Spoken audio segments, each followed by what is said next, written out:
ဒီနေ့ကြွရောက်လာကြတဲ့စာပေချစ်သူများမျိုးမိမျိုးပါများစာပေဝါဒနာရှင်များအားလုံး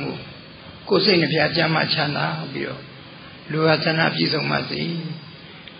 ဆုတောင်းရင်းနဲ့ကျွန်တော်နိဒန်းစကြင်ပါတယ်ဒီစာပေဟောပြောပွဲကကျွန်တော်တို့ဒုစွန်း280ပြည့်ပေါင်းနယ်မြို့စာပေဟောပြောပွဲနဲ့အမွာစာပေဟောပြောပွဲဆိုရင်လည်းဖြစ်ပါတယ်မတ်လတွေကကျွန်တော်တို့စီစဉ်ခဲ့တဲ့စာပေဟောပြောပွဲဖြစ်ပါတယ်အဲ့ဒီကတရားဆရာမိသားစုကနေစီစဉ်ထားတာပါအဲ့တော့ကျွန်တော်တို့အဖွဲ့အနေနဲ့ကလည်းချစ်ရင်ဘာမဆိုလုပ်တယ်ဆိုတဲ့အဖွဲ့ပါနော်ဘာလို့လဲဆိုတော့ဒီစာပေဟောပြောပွဲဖြစ်ဖို့အတွက်တချို့ဆရာတွေဆိုပြင်ပခီးစဉ်သွားတယ်ရောက်အောင်ပြန်လာတယ်ဆရာလည်းရင်းသားစောချစ်ဆိုနေမကောင်းမှုဖြစ်အောင်လာတယ်စသဖြင့်ပေါ့လေဒါကျွန်တော်တို့ကျောက်ပြောင်းမြို့ပေါ်မှာထားတဲ့မေတ္တာစေတနာပါခင်ဗျာကျောက်ပြောင်းမြို့ဆိုတာကကျွန်တော်တို့အရောက်နေပြီနဲ့နေ့စဉ်နဲ့အမျှပြောနေရကြားနေရတဲ့စကားလုံးတစ်လုံးဖြစ်ပါတယ်တစ်ဖက်တောက်ချင်းရောက်ပြီဆိုရင်ကျွန်တော်တို့ကော်ဖီတစ်ဖက်ချွေချွေလေးများတောက်ချင်မလားဆိုမှဖြစ်ကြောက်ကောင်းတစ်ခွက်လို့မှားပါတယ်ခါးကားလေးတောက်ချင်ချစ်ကောင်းတစ်ခွက်လို့မှားပါတယ်နေ့တိုင်းကျွန်တော်တို့ရဲ့ပါဇက်ဖြတ်မှာကြောက်ကောင်းလို့အမြဲတမ်းပြောနေကြားနေရတဲ့စကားတစ်ခုဖြစ်ပါတယ်တခါပရဟန်းဆက်လို့ခေါ်ရမလားမသိဘူးခင်ဗျကျွန်တော်အင်မတန်ချစ်တဲ့ကြောက်ကောင်းသားတစ်ယောက်နဲ့1964ခုနှစ်မှာဆုံးခဲ့ရပါတယ်သူ့နာမည်ကကိုထွန်းတင်နဲ့ကျွန်တော်တို့ဆယ်ရန်အောင်နဲ့နှစ်ချင်းတော့တူပါတယ်တကယ်ဆို64ခုနှစ်ကကျွန်တော်တို့ဘွဲရရမယ်နေ့ပေါ့ခင်ဗျာသို့တော်လည်း3နှစ်လုံးသူလည်းသူ့နည်းသူဟာနဲ့ကျွန်တော်လည်းကျွန်တော်ဒီနေ့ကျွန်တော်ဟာနဲ့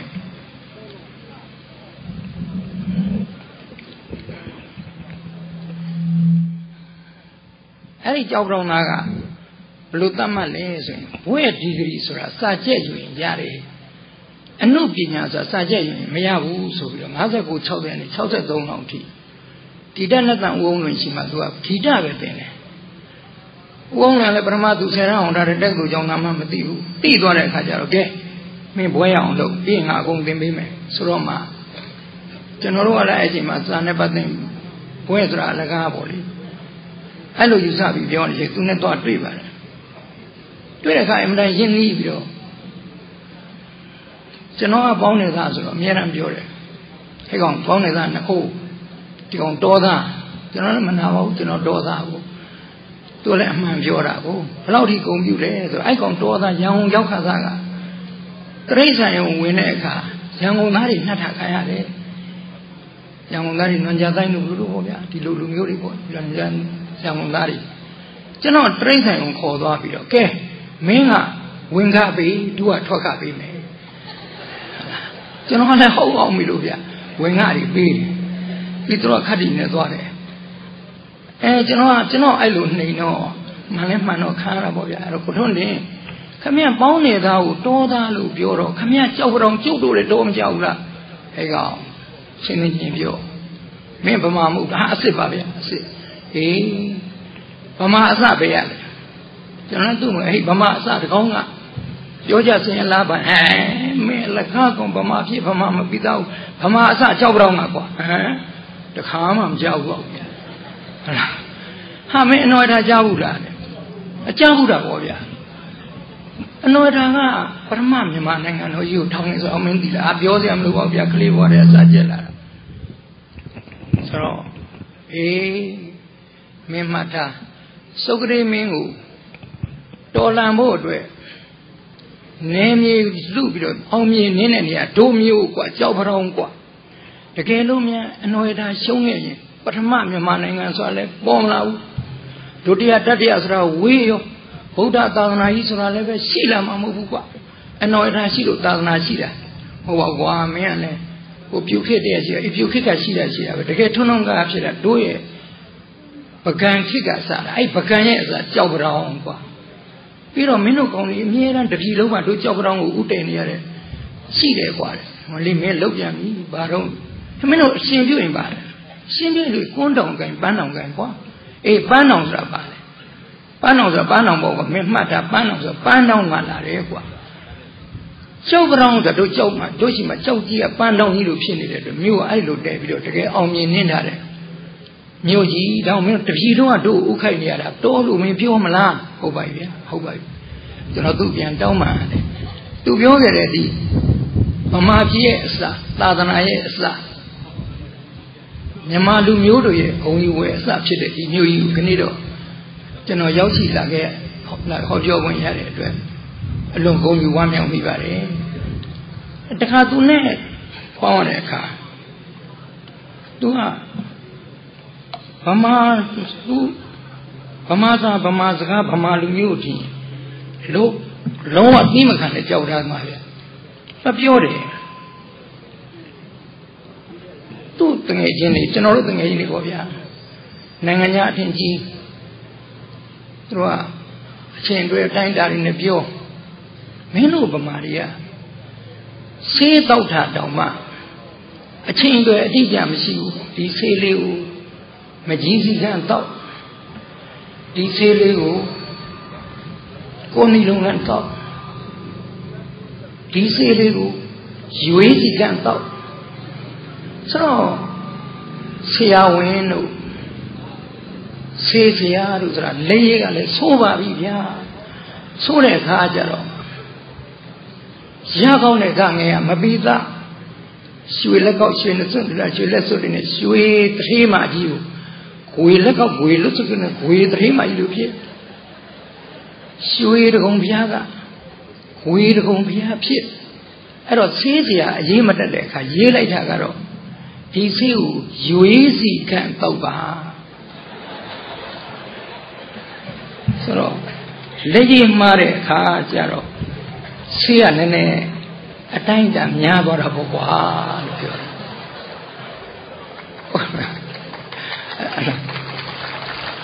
အဲ့တော့ကျောက်ပြောင်းတာသိစိတ်ဆိုးတယ်မင်းတို့ကလည်းအင်္ဂလိပ်မှာအထင်ကြီးတယ်တကယ်တမ်းတို့ဗမာပြည်မှာတကယ်အတိအကျမင်းတို့ကရွေးဆိုတဲ့စကားကိုနားလည်လားသူကပြောတယ်ဟိုထပ်ပြောတယ်မလေးနားလဲတာပေါ့ကွာမင်းတို့ထက်ဆက်မပြောနဲ့တော့ပြီချစ်သူကိုတင်စားတဲ့အခါကိုချစ်သူရဲ့ပါးပြင်မှာရွေးစီကအမှဲ့ငယ်လေးနဲ့ကြက်တည်းရှိတယ်ဗျာလို့ရေးတယ်အရေးမတက်တော့မှဲ့လေးနည်းနည်းအလုံးကြီးသွားတာပေါ့ဗျာဟုတ်လားအဲ့တော့သူကဒေါသတကြီးနဲ့ပြောတယ်ဟဲ့ကောင်လေးနော်မုံရင်းလေးစိတ်ကိုနှမ်းတစ်လုံးနှမ်းလုံးလေးလုံးကိုဆန်တစ်စိတ်ဆန်လေးစိတ်ကိုရွေးတစ်ရွေးဆိုမင်းသိလားရွေးလေးနဲ့ရွေးကြီးရှိတယ်ဆိုတော့သိသလားအဲ့တော့မှမင်းတို့သိတာကလေးရွေးတစ်ပဲနှစ်ပဲတစ်မှုနှစ်ပူးတစ်မတ်တစ်မတ်တစ်ကားမှုငါးမှုတစ်ကြက်ဒီလောက်တော့မင်းတို့သိတယ်ရှေ့ဟာမသိဘူးအဲ့ဒါကတည်းကကျွန်တော်တို့စကားစမြင်နေဆရာကိုကြီးမင်းနဲ့ပြောတယ်ဆရာရဲ့သူတို့ကျွန်တော်တို့ကလည်း80ခုနှစ်ပြောရတယ်ကျောင်းဆရာကြီးဖြစ်နေအတူစာပြလာကြတော့ဒီခေတ်ကလေးလေးတွေတချို့မြန်မာမှုမြန်မာဟန်မသိတာဝင်းနေစရာကောင်းတယ်ဗျာကလေးတွေကိုကျွန်တော်တို့သိစေချင်လိုက်တာဆရာကလေးတွေကိုအပြစ်မပြောပါနဲ့ကလေးတွေမှာတာဝန်ကတဝက်ပဲရှိပါတယ်ကျွန်တော်တို့လူကြီးတွေကမှသင်မပေးပဲသူတို့ဘယ်လိုခံစားနိုင်မှာလဲလို့ပြောပါတယ်အဲ့တော့ဆယ်တန်းမှာဆိုရင်ကျွန်တော်တို့ unit 4ပေါ့ဗျာ clock through time ဆိုတာကျောင်းသားတိုင်းသင်ရပါတယ်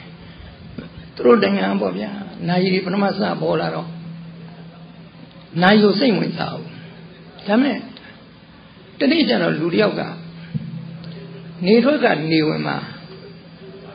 တစ်ပင်ကြီးအရေးထိုးတာကိုကြည့်တော့အရေးကလဲထွက်ဒီတော့မှမြေပြင်မှာဆက်ဝိုင်းဝိုင်းအလယ်မှာဒုက္ခလေးစိုက်အဲ့ဒီဆက်ဝိုင်းလေးကိုအတိအကျသိမှ6 9 3 7စသဖြင့်ပေါ့ဗျမှတ်သားပြီးတော့နေနာဤဖြစ်လာတယ်နောက်ပြောင်းနေနာဤရေနာဤ nayi Tolaita no nangandari Tolaita Jano Kotondi Mudria Tonight Jano Conase Jore Kajara Quaver Goody Piamaduba Kotondi and Senumia Sigenia Janoru Tuijamare Tonight Jano Bioroma Iluwe Janorua Kalini in the Nanganjaga Bambinari, Loni Luhani, attain Kidimani, Siamala. Davime Janorum Yamaza, Yamazaka, Yama don't know you, attend the Lumiava. Through a Jena Yilu Janorupiore, Janorum Yamama Siva. Through Jena Yajigo, Ji Oideo, Jiri Teme, Opema, Pokuli Potame, Jiri the Jabame, Jabayan. Tua. The Majain the night, the Majain the night. A Generoma City, Generomane, Osima, Gigani, Jizzy, the Terame. Toto, Generom Wipala, Wipala, Bogli Potame. Adding Wipala the card Nitwine, the bomb. Limau Matabo. Down the Cleary Satane Cajano. Swivel Sidamia Majaya, Jaji, Lila Yadi. Aintanim Hoge Babi move. Jettangu, who you are, Dodu you are move. Clearly, so General Major, Paleva Bosi, your name. Can Lodo Bosi, my your name, Jettangu, who you are, Dodu you are, and I'll be it. Paleva Jettan. I go in an apple be.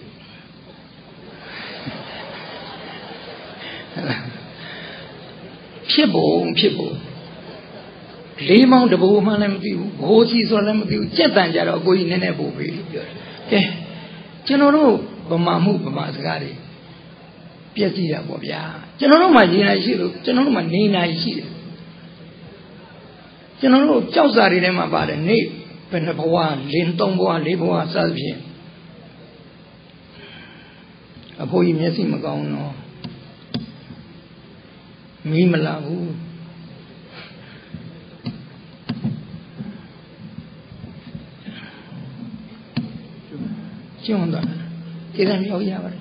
General Tonsia Senacuni favorite lesson anima. Everything we water. Throwing a mare. Everything winning out and out day. The minute meeting may be Caro of you, Amata of you, Jesus Sate. General, I know another. A young moment. A lagado. Jesus, Jesus Mamati. The minute of that, the Nini Mammy. General Mafima, say me Jesus Sate. May let it, Yala said it, so yet they said it. A good Yobia, Mim Hode, emergency like us, Jesus Sani to Guma. I know. Clearly, General Meiji, countable known and uncountable known the Palebua. Uncountable known that Jidulu Yadan. Uncountable known Jidulu Miyadan. So the true. Sabade Kajaro came with me a pip critical. Cannot be obvious. The name Yilagama came with you, being a came with me when Yilang and Della do alone. Sand the sea a pian donze with Sana. Sana, me in the gone episode of Suchame. Masana, and Masana may win Yilam. Asame, yeah. Twitchazan. Prajalido Sandazia, a pian donlia. They are town conia, lazen and condemnation. Tigan, Tizan, Nazanika, Lilian, Sigan, etc. Sujagan, Domen, Domen, and Totally Dome, Imato, that Jivaro. And a clear view. Kiomin Yana, ha, Vianyamro. Topama, Jijum, Mavion, getting here, Tuzakan, Namatono. Tamaima. Taijin and Toto came at the nine for the Gamin of Chavuli, dynamic in it. Sinanami to Chizunilu. Subia Laga, La, Jokin, the Nakaro baby, Lunyani to Twiga. Here, Nanganyava Yogi. Nanganyava Matani, Piedin and Matanu, Red Sea, Mediterranean to Tide. To them about Red Sea, Mediterranean by Najiva. Nanga Jokabida, Hello Dore Luigi. Pamadi Jumshita don't let us on Redamatane. Pamadi don't okay about it, do them that diva. Nemi Yagano Baruji forget a Boguji. တွက်ချလိုက်တော့မျက်လုံးပြူသွားတယ်ဒါပေမဲ့ဘယင်ကလည်းသူ့နောက်ထပ်ပြောင်းတာကိုတကယ်ခိုင်းနေတာမဟုတ်သူလည်းကြပြတော့ထဆက်တယ်ပစိုးနှင့်မြင်းပါစုတော်ခံမယ်လို့ပြန်30ဆန်ကိုစမှားချက်ကနာနောက်တစ်ခါကြောက်ပါပေါ်သက်ဆုံးစင်ကြံွယ်ဖြူဖြူနှွဲ့ရင်မင်းကူလေအောင်စင်ကြံွယ်သူ့မိပါလေကျွန်တော်မှကဲကဲမင်းစကားစက်တော်တင်ကျွန်တော်ပတ်တိညာတော်တယ်မင်းရေမလောင်းနေတော့ဆိုလွတ်လိုက်တာအဲ့မှာကလေးတွေကဆရာ30အစီဘယ်လောက်ရှိလဲဆိုကျွန်တော်တို့ကပြောပြတယ်အဲ့လိုပြောလိုက်တိုင်းလည်းကျွန်တော်ကိုထွန်းတင်ကိုတတိရတယ်ကျွန်တော်တို့စဘာတစ်နှံမှာအစိတ်200ရှိကျွန်တော်မြမထုံးတာပေါ့နော်ဒလိထုံးတာရအဲ့ဒီစဘာ200ကိုတလက်စွန်းလို့ခေါ်ပါတယ်အဲ့တော့တလက်စွန်းအဲ့တော့နှစ်လက်စွန်းကိုတလက်စွန်းနှစ်လက်ဆုပ်ကိုတလက်ဖက်နှစ်လက်ဖက်ကိုတလက်ခုတ်နှစ်လက်ခုတ်ကိုတလက်ဖက်နော်တစ်စလဲတစ်ခွက်နှစ်ခွက်တစ်ပြည်နှစ်ပြည်တစ်ခွက်ဒါကျွန်တော်တို့ဒီမှာဒါလူကြီးတွေကျွန်တော်တို့အကုန်လုံးသိတယ်ဒါပေမဲ့အဲ့ဒါတွေကျွန်တော်တို့ကလေးတွေပြောပြဖို့လိုပါတယ်နော်ကျွန်တော်တို့နှစ်စိတ်ရုပ်ကိုတစ်စိတ်နှစ်စိတ်တစ်ခွက်စားဖြစ်နှစ်ခွက်တကက်လေးနှစ်ခွက်တရင်လေးတင်းကိုတတို့ကဲကျွန်တော်တို့ကဗမာကလှဲရစီတိုက်လိုက်စမ်းဟေးဆိုလို့ရှိရင်တို့20ရှိရမယ်အတိအကျနောက်လေးတို့ကိုတပုတ်ပုတ်ထဲမှာစဘာထည့်လိုက်ဆို16တင်းရှိကိုကြည့်ရမယ်လေးပုတ်ဆိုရင်တကယ်64တင်းရှိရမယ်လေးကက်ကိုတကြကျွန်တော်ကြည်ကြလို့ကပြောနေကြပါမှမသိကြည်ရပါမှမသိကလေးတွေဖြစ်နေပုံကနော်အဲ့တော့တကက်ကို၄ကြောင်မှတကြီးဆို1024တင်းရှိရမယ်ဒါကျွန်တော်တို့ဗမာမှာအတိအကျရှိပြီးသားအဲ့ဒါလေးတွေကလေးတွေသိဖို့လိုပါတယ်လို့ပြောတော့ကျွန်တော်တို့ဒီဆွေးနဒီပရိဒတ်ဘုန်းတော်ကြီးတင်ပညာတင်ကျောင်းတော်ကြီးပေါ်လာလိုက်တာကျွန်တော်ရင်ထဲမှာအင်မတန်ပူနေခုရန်ကုန်တွေဒီကျောင်းတော်ကြီးရဲ့ကျေးဇူးကြောင့်လားမသိဘူးကျွန်တော်တို့လာတဲ့မိုးတွေရွာလိုက်တာအေးမြပြီးတော့ကျွန်တော်တို့ပြည်သူနေဒီဆိုတာငယ်ငယ်ကသင်ခဲ့ရပါတယ်ဒီခေတ်ကလေးတွေမသင်ရပါဘူးထမင်းစားတဲ့အခါတော့ဘယ်လက်နဲ့စုံကိုင်းပါဇက်ကပြက်ပြက်မမြည်ရဘူးဆိုတဲ့ဟာအစသူတို့မသိကြတော့ပါဘူးဆိုတော့ဒီပရိဒတ်ပညာသင်ကျောင်းမှာဘုန်းတော်ကြီးသင်ပညာသင်ကျောင်းကြဒါရီရဆိုအကုန်လုံးယဉ်ကျေးဖွယ်ရမှုတွေအကုန်လုံးသိလာတော်လာမယ်တက်လာမယ်ဟိုဆရာချင်းုံနဲ့ကျွန်တော်လမ်းမှာတွေ့တော့သူတို့ကဆရာတို့အဖွဲ့အကုန်လုံးယဉ်ကျေးလိမ့်မှာသင်တန်းတွေပို့ချနေတဲ့လူကိုကလေးတွေပို့ချပြီးတဲ့အခါကျဖေကြီးကကျင်နဲ့လွန်းလို့သူ့သားလေးကိုမေးတယ်ဒါမင်းတို့ယဉ်ကျေးလိမ့်မှာလားဘယ်လဲဗျာယဉ်ကျေးတာကြားပြီးသားပြောမကြဘူးလားတော့အတင်ပြကောင်းတဲ့ဆရာကြီးကြောင့်လေဖေကိုပြန်ပြောတယ်ဘယ်လဲဗျာယဉ်ကျေးတာကြားပြီးသားမသိဘူးလားဖေလိမ္မာသင်တန်းတက်ပြီးတော့ပေါ့နော်အခုတော့ဒီရွှေနဒီပရိဒတ်ပညာတော်သင်ကျောင်းကြီးပေါ်လာတဲ့အခါကျတော့ဒီလိုယဉ်ကျေးတဲ့ကလေးတွေပေါ်လာတော့မယ်နော်ရေကံမြေကံကောင်းတဲ့နေရာကြီးဆိုတော့တိုင်းပြည်ကိုလွှမ်းမိုးပြီးအစပြုတ်ပြီးတော့မှလုပ်ငန်းကြီးတွေဖြစ်တော့မယ်ဒီဒါကလေးနဲ့ပတ်သက်ပြီးတော့ကိုထွန်းနေပြောသွားတဲ့အခါလေးပတ်မိတယ်ဗျကျွန်တော်တို့ကကျောင်းသားဘဝဆိုတော့ဂုံပြုတ်ပြန်ပြီဗျ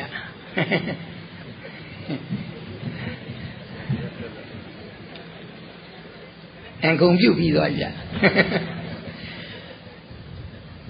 စကားကျွန်တော်တို့ကလက်ဖက်ရည်တစ်ခါကျဆင်းရတာဟုတ်ဗျကျောင်းသားဘဝမှာလက်ဖက်ရည်လေးတိုင်းမတောက်နိုင်ဘူးလက်ဆန်းရတောက်နိုင်တယ်ကြောက်ပရောင်းတစ်ခွက်ပေါ့ဗျကိုအပေါ်ပါသွားပြီးပြန်လာသူမရတောက်ပြီးပြီဗျအထူးဖြင့်ကိုထွန်းတင်ပေါ့ကျွန်တော်တစ်ခွက်လောက်တောက်ပြီးရင်လို့နဲ့ရောရင်လည်းရောထားတယ်နောက်ကျသူမတောက်ရင်အောင်ကျွန်တော်ဘာလုပ်လဲဆိုတော့အနာမှာသူအပြင်ထွက်သွားလို့စာရွက်ကလေးနဲ့ကြည့်ခဲ့တယ်လက်ဖက်ရည်ကွယ်ထဲတွေမှာငါတတွေးထွေးထားသည်ဆိုကျွန်တော်ထွက်သွားကျွန်တော်ပြန်လာတော့စာရွက်ကိုကြည့်တော့သူလည်းမရှိတော့ပါဘူးငါလည်းထထွေးထားသည်ကျွန်တော်တကယ်လားမဟုတ်ဘူးလားဟုတ်လားမသိဘူးမသိတော့ကျွန်တော်လည်းမတော့ရတော့ဘူးပေါ့ဗျာကြောက်ကြောင်သားများလောက်ကိုလားအဲ့ဒါတခါကျွန်တော်တို့ကစကားကိုလူပြောတတ်တယ်တကယ်လည်းမဟုတ်ကွာဟုတ်တယ်ပြောတော့လေဟုတ်တယ်ပြောတာသူ့ထောက်ကဒါမဟုတ်ဘူးကွာအဲ့သူကပြောတော့မင်းတို့ကောင်းနေတော့သေတံထိတော့မယ်ဘာဖြစ်လို့လဲဆိုခုချိခိကကွာတယ်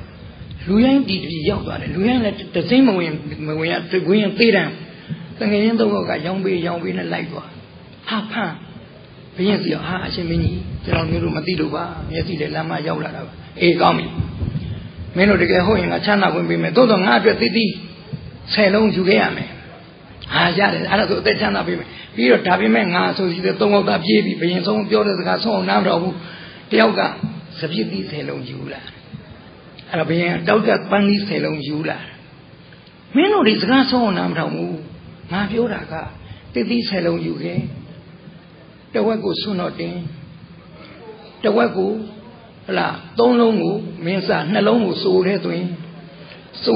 နိုင်ချတာပြီးမယ်ဟာအဲ့တော့စပြစ်သီးယူလာတယ်လို့โอเคပေါ့ပန်းလေးယူလာတယ်လို့ပြူးသွားတယ်မျက်လုံးဟာပန်းလေးနှလုံးသူစိုးတဲ့သွင်းရတော့ကြံစားနေတော့မှတတိယတငယ်ချင်းရောက်လာဒူးရင်းလေး10လို့ပဲလားဟာဘယ်ရင်ကပြောတော့စီကံတီဒီကောက်ကမှနောက်ဆုံးမှရောက်လာတော့မသိဘူးပေါ့ဗျာမသိတော့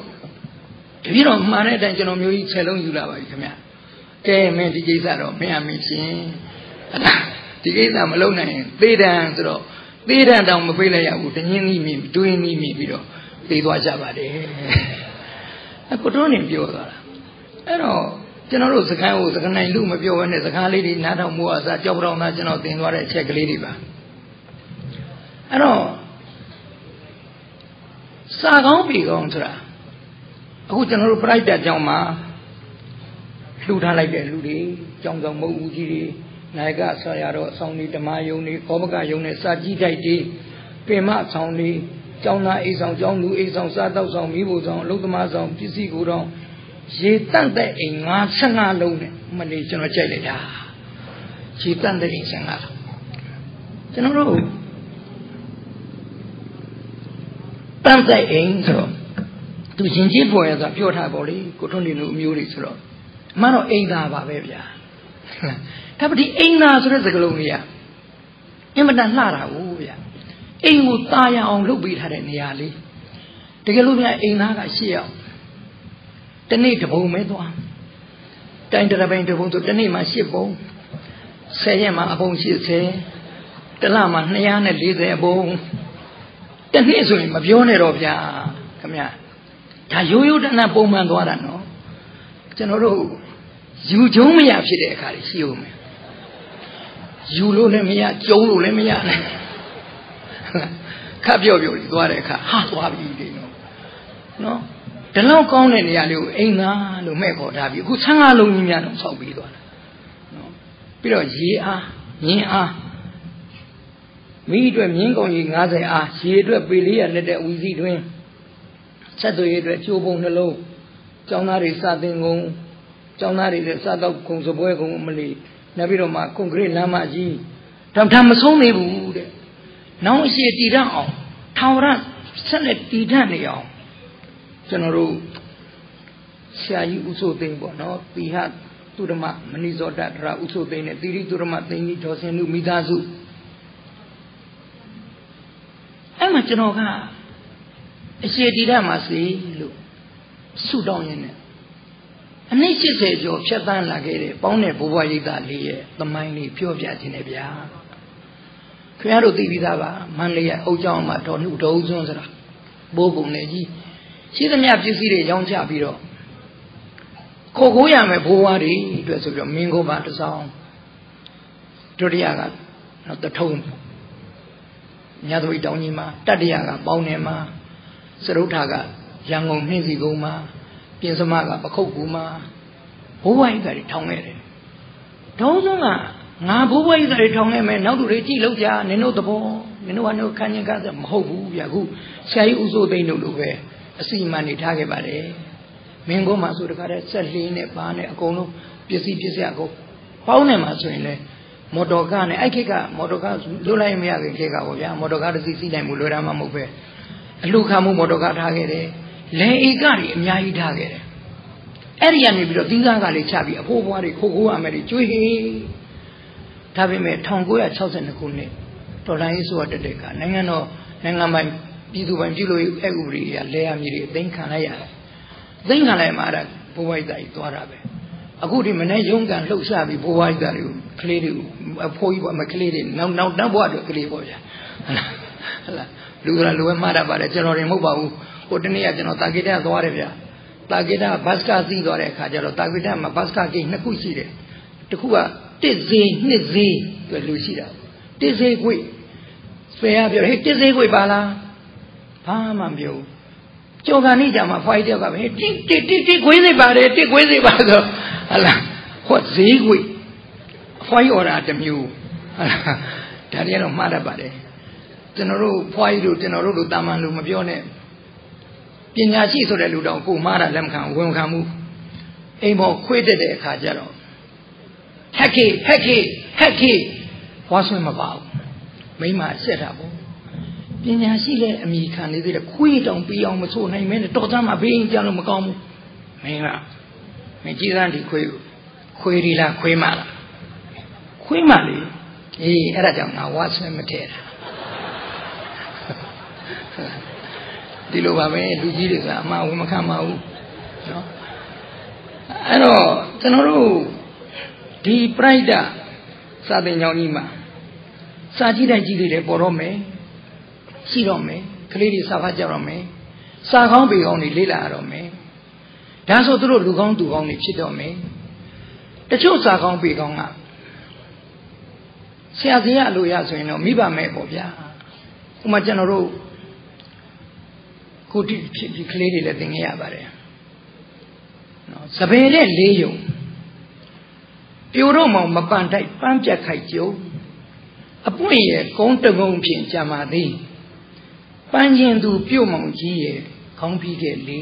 ဒါကျွန်တော်ဒီပြိဿအကုန်သိပြီးသားပါမူခွဲကတော့စပယ်တဲ့လေးယုံမလေးခင်မပြန်တိုက်မပန်တိုက်ပန်းပြတ်ခိုက်ကြုံ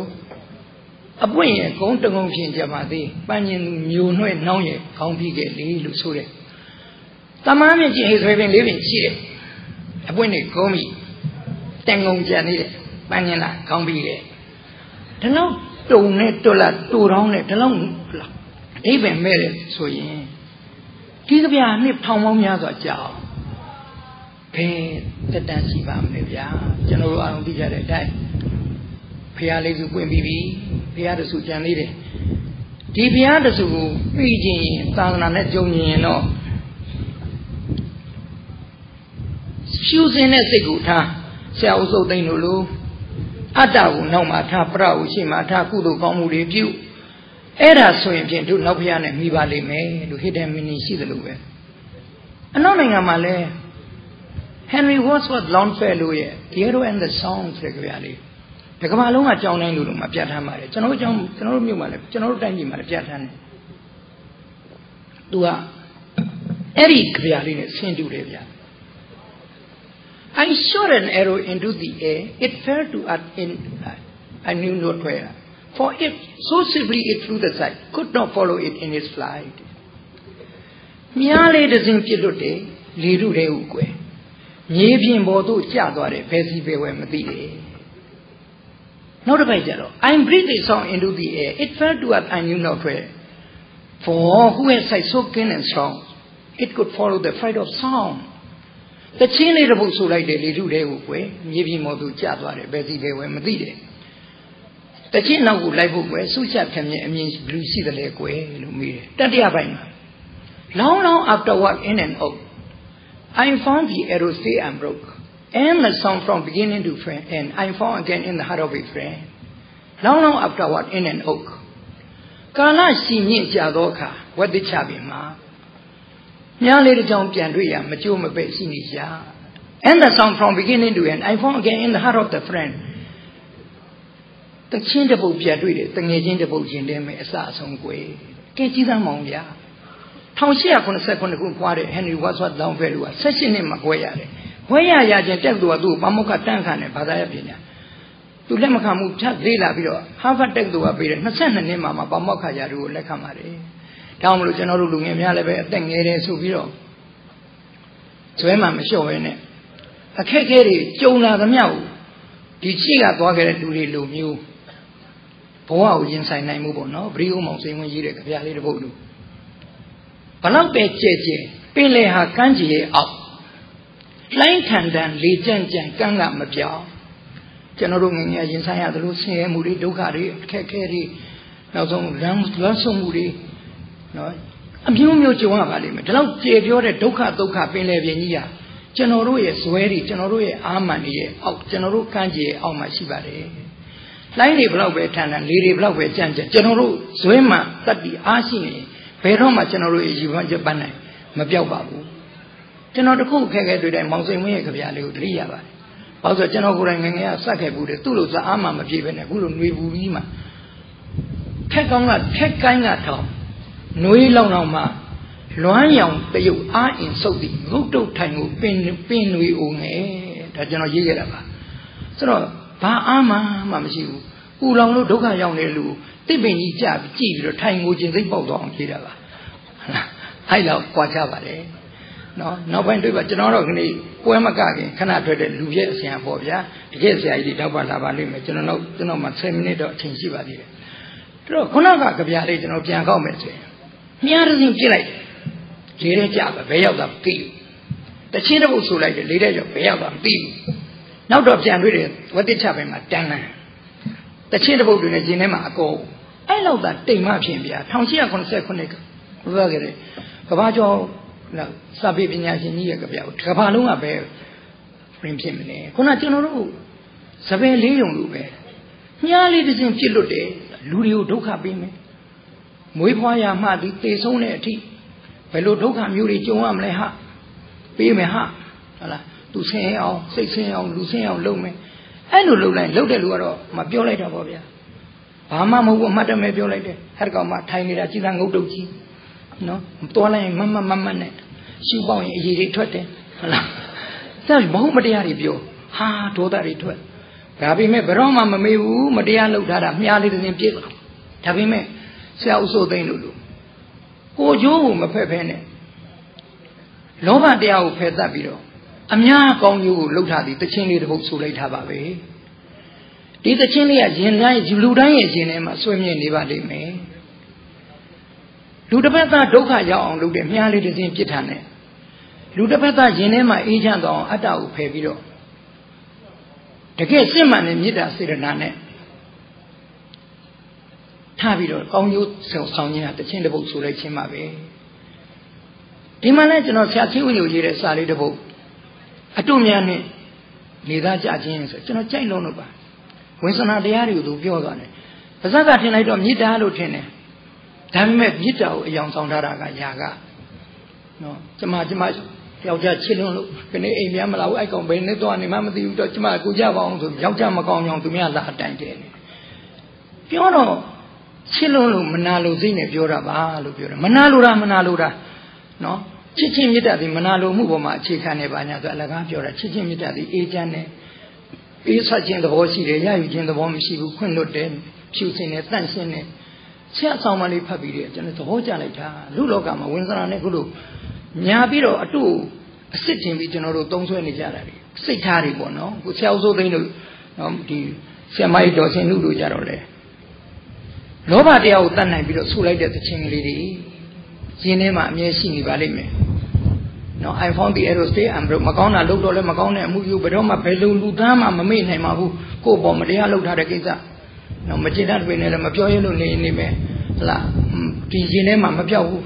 ကျင်တတ်လို့ကုသိုလ်ကောင်းမှုတွေလုပ်တဲ့ကြတယ်လဲကျွန်တော်တို့ရှင်ထဲမှာမပြောက်ပါဘူးဒီလိုစာကောင်းပေကောင်းလေးတွေကျွန်တော်တို့ဖတ်တဲ့အခါကျတော့အဲ့ဒီစာကောင်းပေကောင်းလေးတစ်ပုဒ်ကြောင့်စနစ်ကြီးတစ်ခုပြောင်းလဲသွားပြီးတော့လူသားတွေဒုက္ခကိုကယ်ခဲ့ဘူးတယ်ကျွန်တော်တို့အာဖရိကတိုက်ကဏိဂရိုးတွေကိုဖမ်းပြီးတော့ဖမ်းတဲ့ဆိုတာမတရားဖမ်းတာ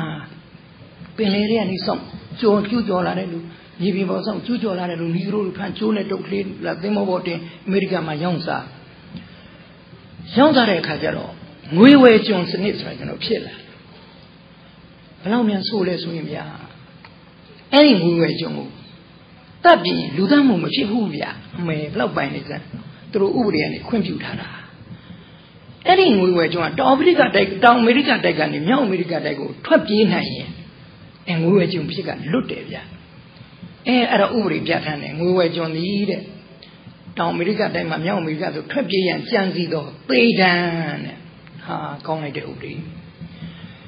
အဲ့တော့ကျွန်းတွေကိုတတ်ပြင်တော့ဘာမှမဖြစ်ဘူးဆိုတော့ကျွန်းမလေးတွေရဲ့ဘဝစဉ်းစားကြည့်ပေါ့ဗျာအဲ့တော့ခုခေတ်ကျွန်တော်တို့အမေရိကန်သမ္မတကြီးမစ္စတာအိုဘားမားဆိုတာအဲ့ဒီကဆင်းသက်လာတဲ့အနွယ်တွေပါပဲကျွန်တော်သိချင်မြတ်လို့တဲ့ H.G. Wells တို့နာကျွန်တော်တို့ဆရာကြီးတွေတချို့ဒီသွေးရနှော့ထားတာတွေမกินပါဘူးဒါပေမဲ့အဲ့ဒီစနစ်ကြီးကိုတိုက်ဖြတ်ခဲ့တာကသမ္မတကြီးလင်ကွန်းနော်အဲ့တော့လင်ကွန်းလက်ထက်မှာခုနကဟန်နရီလုံဝါဆိုလောင်းဆွဲလို့ရပါပဲကြပြာလေးတစ်ပုဒ်ရေးဖို့ပါတယ်အဲ့ဒီကြပြာလေးကြောင့်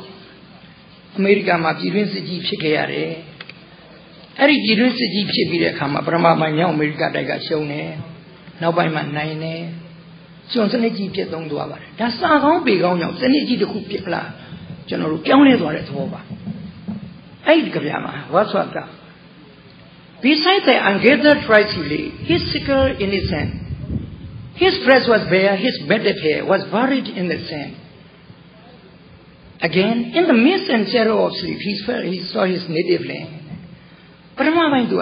kabiyar homa. Mayai tariya dire chongkin ji ye biba. Negro yi diyaw le jani. His breast was bare. Chit daw bulaw ni de kuကျွန်တော်တို့နေဘူးတဲ့ဝင်ပြင်းတာပေါ့ဗျာအဲ့ဒီဘူးတဲ့ဒီအောင်မှာ his breast was bare ရင်ဘတ်မှာဘာမှမရှိဘူးအုံကမရှိဘူးနေရမခံနိုင်ဘူး his sickle innocent သူတစင်ကြီးကသူ့လက်ထဲမှာဂျုံရိပ်မယ်ဆိုပြီးတော့မရိပ်နိုင်မင်းနဲ့အားပြတ်ပြီးလဲကြတယ်သပင်ကြီးကရှုပ်ထွေးကြက်ခဲ့ပြီးတဲထဲမှာနစ်မျောအဲ့ဒီချိန်မှာ again in the mist and shadow of sea he saw his native land တခါတည်းဇာတိမျိုးပြန်ပြီးတော့တေခါနီးနီဂရိုကြီးကနိုးတဝက်နဲ့အိမ်မက်တွေမဲ့နေမိတယ်ပထမအိမ်မက်ထဲမှာဘာသူတွေ့လဲဆိုတော့ right through the landscape of night dreams he saw the nightly lonely Niger flow in သူနေတဲ့အာဖရိကတိုက်ကြီးကိုပြန်ရောက်သွားတယ်မြန်မာပြည်ပါအေယာဝတီကြီးမြစ်ကြီးစီလို့ဟိုမှာနိုင်ချာမြစ်ကြီးစီစဉ်တယ်အဲ့မှာ once more again he spoke တခါတည်းဘင်းကြီးတစ်ဖြစ်နေဟလာ तू က beneath the palm trees as he spoke သူပိုင်သားတဲ့ဒေသကြီးอ่ะ तू ဘင်းကြီးအုံးပင်ထမ်းမင်းကြီးပေါက်ရောက်တဲ့ဒေသမှာဒေသစပီကြွလန်းပြီးတော့မြန်းကြွနေတဲ့အချိန်မှာဟိုးတောင်ဆောင်တနေရာနေပြီးတိုင်းလူပြည်သားတွေကုသတော်လာရောင်းဝယ်ဖောက်ကားလို့လဲတွေနွားတွေနဲ့ဆင်းသက်လာတဲ့လဲတန်နွားတွေမှာခြူတာခြူတန်လေးတစ်ဆွေချင်းကိုလည်းကြားနေရတယ် and have the tingling caravans descend the mountain road တောင်ဆောင်လမ်းလေးဆင်းလာတဲ့ချင်းအော်တိုင်းလူပြည်သားတွေဝါပြောစီပင်းရှိတယ်ကုသရောင်းဝယ်နိုင်တဲ့ဘင်းကြီးကြီးထဲမှာကြည်နူးနေတယ်ဟာနောက်အိမ်မက်တစ်ခုကြတော့He saw once more his dark-eyed queen among her children there. Now he met him. Tu tai chilare. Nyeon ne maune. Chinyaro bimajine. Tu ta tamiri. He met. They clasped his neck. They kissed his cheek. They held him by the hand. Pali tamiri dia tiaw ko levin upe. Tiaw ka pali una. Tiaw ka lekli uswe. Eri eme ko le miyo. Tiya mumuma. လဲကြနေတဲ့ကျွန်ကြီးရဲ့မျက်လုံးကနေပြီးတော့ a tear fell into the sand နော်တမျက်ရည်တွေ fell into the sand မျက်ရည်တွေကမျက်ရည်တွေစီးပြီးတော့တဲတဲကိုကျဆင်းသွားပါတယ်နောက်အိမ်မက်တကမြက်ပြန်တယ် and then at furious speed he rode along the Niger's bank his bridle reins were golden chains ဟာနောက်အိမ်မက်တကမှာခါနိုင်ချာမြစ်ကမှကြောက်မှာအင်မတန်အားကောင်းမောင်းတန်စစ်မြီးကြီးကိုစီးလို့ his bridle reins သူစီးတဲ့ဘရင်ကြီးဆိုတော့သူစီးတဲ့ကြိုးကလည်းရွှေကြိုးတွေရွှေကုန်းကြီးတွေနဲ့ from on till that he followed their flight အပျော်ပေါ်လှမ်းကြည့်လိုက်တော့ဂျိုးချန်ငှက်တွေအုပ်လိုက်ပြန်နေတယ်ပြန်နေတဲ့အုပ်လိုက်နောက်ကိုတခါတည်းမြင်းကြီးနဲ့လိုက်သွားလိုက်တာဘယ်ကိုရောက်လာလဲ till he saw the roofs of Kafar လူမျိုးမတူတော့ဘူးသူ့ရဲ့တိုင်းလူပြည်သားနောက်လူမျိုးတစ်မျိုးဖြစ်တယ်ပင်လယ်ကမ်းနားမှာနေတဲ့ကဖားလူမျိုးတွေရဲ့တဲခေါင်မှုကိုမြင်လာရတယ်ဒီကိစ္စမရှိသေးဘူးတိုင်းရင်းသားလူမျိုးချင်းကိုဘရင်ကိုတခင်မှန်သိတယ်အန္တရာယ်မပြုဘူးစောင့်ကြောက်တယ်ကိုကြီးမယ်ကမဆမယ်ကာကွယ်မယ်သူကအဲ့ဒီဆက်စီလာလိုက်တာ from on till night he followed their flight ကောင်းငင်မှာကခုနဂျိုးကြန်နေတယ်and till he saw the roofs of Kafar country and the ocean rose to view တခါတည်းအဲ့ကဖားသူကမြင်ရလဲစီးကောင်းနဲ့မော်တော်ဆိုင်ကစီးတဲ့လူတွေလို့ပေါ့ဗျာ။ခိုင်လိုက်ရပြီဆိုတခါတည်းကြွလိုက်ရောဘုဘူးဘွဲဘူးနဲ့လုပ်ကြလို့ပေါ့။မြင်းကြီးနဲ့လိုက်သွားလိုက်တာ။ပင်လယ်ကြီးတန်းရောက်သွားတယ်။ ဘယင်မဲငါသွားခြင်းရသွားမယ်ဆိုတဲ့အချိန်မှာကျွန်ဖမ်းတဲ့လူတွေနဲ့တွေ့ပြီးဘယင်ကြီးဘဝကနေကျွန်ကြီးဘဝရောက်ခဲ့ပါတယ်အဲ့တော့အဲ့နောက်အိမ်မက်တစ်ခုမှာအေးချမ်းချမ်းဘယင်ဘဝတုန်းကနေဘက်သွားလို့သွားညဘက်သွားလို့သွားကြိုက်တဲ့အချိန်သွားလို့ရတယ်at that he had the lion roar and the hyena scream ညဘက်မှာရှင်လေးတွေကဟောက်တယ်ခွေးရတွေကအော်တယ် and the glorious road of drum သူတို့ကျွန်တော်တို့ဗမာပြည်မှာတောင်းကိုလာအမှတ်တရအမှတ်သားပြုတယ်လို့ပဲအာဖရိကတိုင်းမှာရေကြီးကြီးတွေကိုနှစ်သက်တယ်သူတို့ကဝမှာလှတယ်တကဘာလုံးမှာလှရင်ကျင်းမယ်လို့ရွေးနေတဲ့အချိန်မှာအာဖရိကတိုက်ကဝရင်ကျင်းမယ်ရွေးပါတယ်လှတာချက်စားလို့မရဝါတာဖက်ထားလို့ရတယ်လေဟုတ်လားဒီသင်ဒီသဘောတရားသူတို့မှာရှိအဲ့ဒီဝါမကစ်ကြီးနဲ့ရေမြင့်ကြီးတွေက and the river as he crashed the reeds အဲ့ဒီကျူပင်တွေကြားကနေပြီးတော့တခါတည်းဖြောင်းမြောင်းနဲ့နင်းလာလိုက်တာဇာတိမန်တွေတက်ကြွပြီးဝမ်းနေသားနေလို့ and it was like a glorious road of drum သူမျက်စိထဲမှာတော့သူ့တိုင်းကြီးဂုံဆောင်နဲ့စီကြီးဘုံကြီးလာပြောကြီးတခုလိမ့်လာသလိုပဲလို့ထင်တယ်အဲ့ဒီမှာတောထဲမှာသူလွတ်လာသွားနေနေသူ့တိုင်းကြီးအာဖရိကတိုက်ကတစ်ပင်ကြီးရဲ့တစ်ရွက်တွေလှုပ်ရှားတာအာဖရိကတိုက်ရဲ့ခန္ဓာရကိုဖြတ်သန်းတိုက်ခတ်လာတဲ့လေပြင်းကလေးတွေရဲ့အတန် The forest with their Americans shouted of liberty တိရတိရဆဲလို့မမြင်ဘူးသူနာထဲမှာလွတ်လပ်ခွင့်ရေးအမြန်ပေးလို့သူကဟစ်ကြွေးနေတယ်အတန်သူနာထဲမှာကြားတယ် and for death at with a voice so wild and free လွတ်လပ်ကြာကြွမနဲ့ပေါ်လိုက်တဲ့အတန်ကျွန်တော်တို့အနုပညာအလှဖန်လေးရှင်များရဲ့အတန်လိုမျိုးမဟုတ်ဘူးပေါ့ဗျာ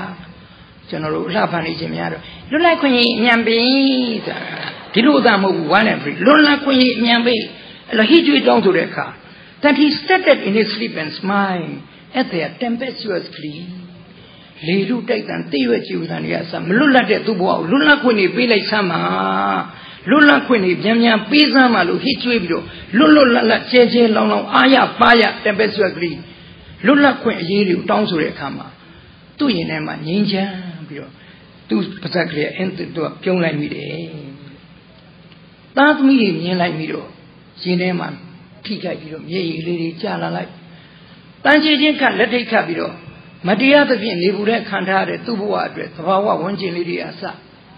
လွတ်လပ်ခွင့်ရေးအမြန်ပေးလို့တောင်းဆိုတဲ့အခါမှာပြုံလာလိုက်ကြီးလိုက်ငိုလိုက်ပြုံလိုက်မဲလိုက်ဖြစ်နေတယ်ကျွန်းကြီးကိုအခုမှကျွန်းလိမ့်ကမြင်တဲ့အခါကျတော့လက်ထဲမှာကင်ထားတဲ့ကြာဖို့နဲ့တရွှွန့်ရိုက်ပြီးနှုတ်နေတယ်တကယ်တော့သူဘာဖြစ်လို့လဲနေတယ်လဲပေနေပလားဒဏ်ရာရနေသလားဒေါ်လာလုံသားချင်းစာနာမှုမရှိဘူးဒါပေမဲ့ he did not feel the driver's whip nor the burning heat of day ချိန်နဲ့တရွှွန့်ရိုက်နေတဲ့ချိန်တို့ရဲ့ဒဏ်ကိုလည်းသူမခံစားရတော့ပါဘူးဦးလောင်ရတဲ့နေမင်းကြီးရဲ့ဒဏ်ကိုလည်းမခံစားရတော့ပါဘူး for death had illumined the land of sleep သေခြင်းတရားကအိပ်ဆက်ခြင်းနာမည်ကိုထွန်းလင်းစေခဲ့ပြီဆိုတော့သူကသေဆုံးခဲ့ပြီ a one of fetter that is so ဒီကိုသူခတ်ထားတဲ့သူသုံးဆောင်သူဝစ်ဆင်ထားတဲ့တန်ချေချင်းကြီးတွေကနေပြီးတော့ the soul had broken and thrown away သူ့ရဲ့ဝိညာဉ်လေးကလွတ်မြောက်ထွက်ခွာပြေးသွားရှာပါပြီလို့ရေးတယ်အဲ့ဒီကြပြာလေးဖတ်လိုက်ရတဲ့ရင်ထဲမှာနင်းပြီးတော့ဘီကြီးတဘဝနေပြီးတော့ကျွန်းကြီးဘဝမတရားနှိမ့်ဆက်ခံတယ်အဲ့ဒီမှာလူထုတရားလုံးမခံမရနိုင်ဖြစ်ပြီးတော့ပြည်တွင်းစစ်ဖြစ်ခဲ့ပါတယ်1861မှာဖြစ်တဲ့1864မှာပြည်ဆုံးတယ်ကျော်စနစ်ပြတ်သုံးတယ်သမရလင်ကွန်းလည်းလောက်ကြံခံခဲ့ရတယ်အဲ့တော့ကောင်းတာလေးတွေဟာအရာရာကိုပြောင်းလဲနိုင်လို့မကောင်းတာလေးတွေဟာအရာရာကိုစိုးနိုင်ပါတယ်ကျွန်တော်တို့Oliver Twist ကိုကျွန်တော်ဘာသာပြန်တော့အခုလိုပဲပရိသတ်အကြောင်းကြီးထောင်းတယ်ခိုးရမယ်ကလေးလေးတွေလို့တော့ကလေးလေးတွေပေါ်မှာအုပ်ချုပ်နေတဲ့လူကမကောင်းဘူးဖြက်စားတယ် နည်းနည်းကျွေးတယ်မကွာကျွေးအဲ့တော့ကလေးတွေမခံနိုင်တော့လူ20လောက်စုပြီးတော့မဲနိုင်ကြတယ်မပြောရဲလို့မဲကြတဲ့ကောင်ပြောမှာကျွန်တော်စွပ်ပြုတ်ကလေးနည်းနည်းပို့ပေးပါဗျာအဲ့စွပ်ပြုတ်နည်းနည်းပို့ပေးပါလို့တောင်းမိတဲ့အတွက်ဒီကောင်ကိုအကျဉ်းချပြီးတော့တခါတိတ်ဆက်လို့ထွက်ပြေးရတယ်ပေါ့ကျင်ကြေခွဲပွဲဇလန်လေးပေါ့ဒါကျွန်တော်တို့အင်ပဒံကဘာကျော်စာအုပ်ထုတ်ပါဒါကြောင့်ဒီပရိဟိတအကြောင်းကြီးမှလည်းအဆင့်တွေအုပ်ချုပ်မယ်အဖွဲ့အစည်းတွေရှိမယ်ဒါလည်းကျွန်တော်ယုံပါတယ်ဒါပေမဲ့ကလေးတွေကိုသူတို့ရဲ့လွတ်လပ်တဲ့ဆန္ဒထုတ်ဖော်ပေးခွင့်အကြံဉာဏ်ပေးလွာတိုင်စာစာတိုက်ပုံလေးတစ်ခုတော့ထည့်ပေးပါဘာဖြစ်လို့လဲဆိုတော့ဆရာကောင်းဖို့လူတို့တပည့်ကောင်းဖို့လူပါတယ်ဆရာမကောင်းတဲ့အခါကျတော့ဒေဝရမကောင်းတဲ့အတွက်အဇာတတဘာဖြစ်ခဲ့လဲဆိုတော့ကျွန်တော်တို့ပရိသတ်အကုန်လုံးသိပြီးသားပါပောရိသရရဲ့ဆရာမကောင်းတော့ပောရိသရလက်ညှိုးတောင်ဖြတ်ခဲ့ရပါတယ်